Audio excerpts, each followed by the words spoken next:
ushaka gutera imbere uragenda ugakora buke gushika tuvyumve ko Imana yaduhaye umutahe wa mbere ni isi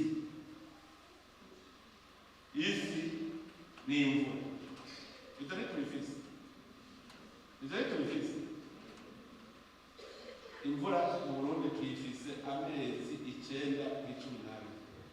Hari ibindi bihugu urinda uvuka ukazorinda upfa ukamenya. Imana yaguhaye ubwenge ikaguhiza ingufu ikaguhisi umutahe w'ofisi ahubwo urugwaruka muteka umutwe mwebwe icyo mukora akamaro kayo no kugira muronye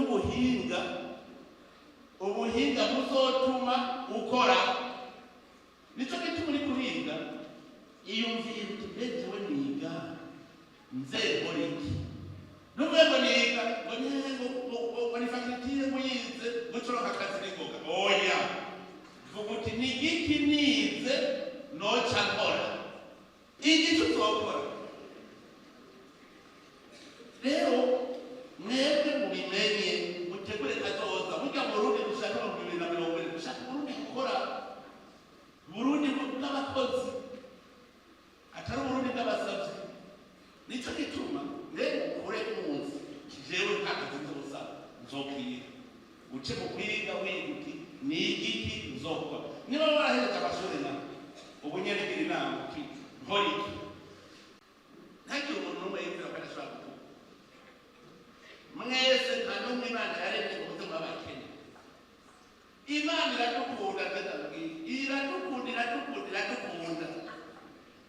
kubera ndagutaha nta n'umwe Imana yigeze ivuga ko azomukene nta n'umwe yavuze ko azobaho nawe wagume yidodomba mugabo Shetani arashobora kuza agatuma wewe umukene kuko yagutwaye ubwenge agutwara ubwenge akagutera ubunebwe hanyuma ugaca umukene ugacurira ngo umukene none n'ibyo wizaniye bigende gute. Mwese rero mwashaka gutumika mbona kazoza rero twashatse mubone yo muntu kuko umuntu afise yaja azimira aguma abona yuko objectif atarayishika haruha mugabo udafise yaja ahashitse hose aba yashitse atayicarira. Ubu rero ubu muravuga iki jewe umwaka wa 2020 nzoba meze gute